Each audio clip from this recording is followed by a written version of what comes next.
Detroit. I moved out of Michigan in 2009.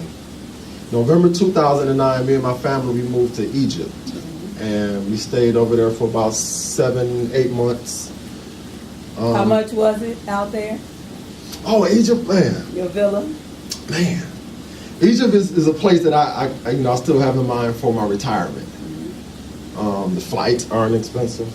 As far as traveling around the world, you can get a round trip to Egypt for about $500-600. That's how much it costs to fly to California from here, And we were staying in a villa. It was a 2,000 square foot villa. And in Egypt, they do standard marble floors. It's like, so if I go out and brag to the store owner, I got marble floors, my friends, so what? Like, we do this, that's what they do. That's the standard. But my villa was 2,000 square feet, and I was only paying $230 a month. Right. $230 a month. My grocery bill was probably about $60-70. Right. Utilities about $12 a month, maybe. Maybe. And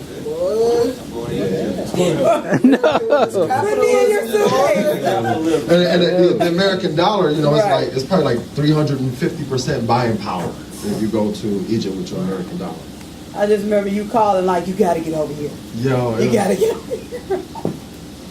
Like, it was a taste of a rock star lifestyle without, all the fame or, the fatigue and tiredness that go with that. Your $20 just took you on all kind of activities for the whole week. So, it wasn't like me and my family was, we had wealth like that, but once we got there, we realized how much wealth we actually had in our hands. And, we wound up staying for a while.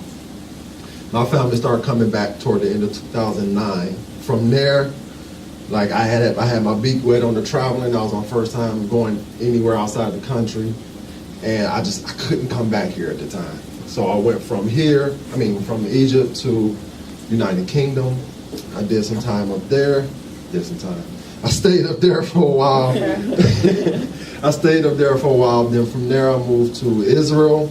And I stayed in Israel for almost 3 years. And from Israel, I would just travel into other countries. As an American, our passports, you got automatic 3 months in probably like half the countries around the world. Jericho. You're Jericho. So Jericho, I know this is like this, I ain't trying to preach. But this is a biblical city. However, Jericho is still up and running today, and the population there is 85% Negro. They're Muslims, but their history and their story of why they're there and how they are there should make or would make all of us question where we come from. Because they look just like the same people in this room right here. There's an Arab government over them. However, by the thousands, they look just like us. So if you ever get a chance to go to Israel, get your passport, get over there, and learn some things about yourself. My brother, I'm sorry, all I remember is Freddie. Abiyallah. So I'm gonna roll with that. I appreciate it. He was talking about a higher consciousness, and traveling is what did that to me.